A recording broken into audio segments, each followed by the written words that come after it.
संगत जी, एक बहुत प्यारी साखी जिसको मैं आज आपसे साझा करने वाला हूं। ये साखी तब की है जब इतने संचार के साधन नहीं होते थे। इंसान एक शहर से दूसरे शहर को जाने के लिए अनेकों दिन लगाता था। ये एक साधारण से गांव की साखी है। इस गांव में एक बुजुर्ग रहता था और धार्मिक कार्य करता था। सभी गांव वाले धार्मिक बातें सुनने के लिए उस बुजुर्ग के पास जाते। बुजुर्ग की वाणी बहुत मनमोहनी थी। वह अपनी बातों से सबको अपनी ओर आकर्षित करता।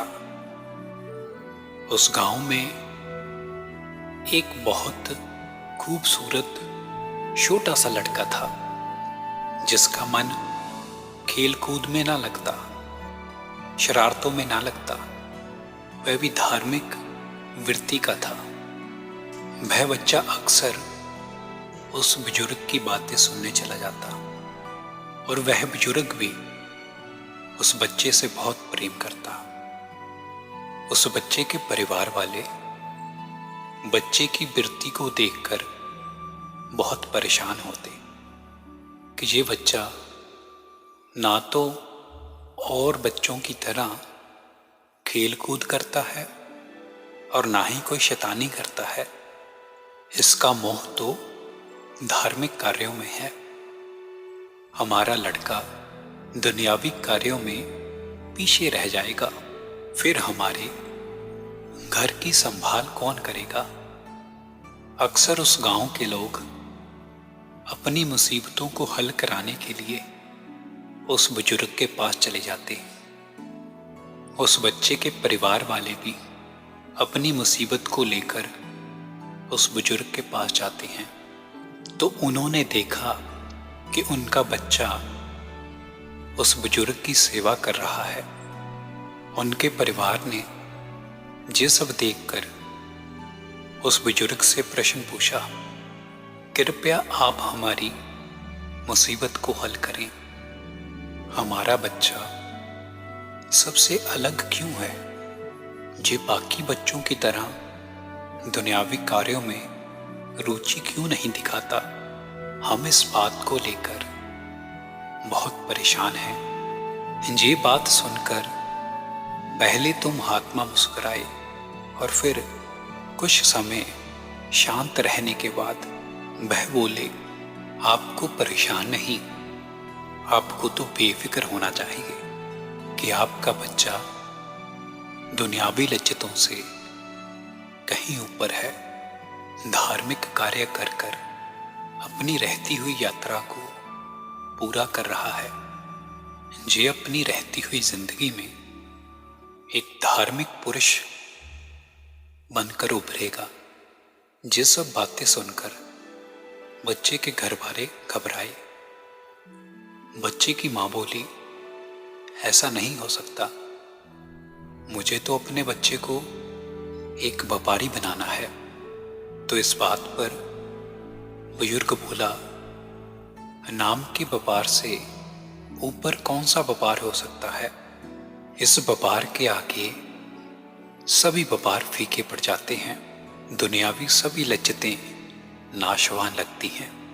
आप फिक्र मत कीजिए, आपको किसी बात की चिंता करने की जरूरत नहीं है। फिर माता बोली, मैं नहीं चाहती मेरा बच्चा संत महात्मा बने, कोई फकीर बने, कोई रूहानी इंसान बने।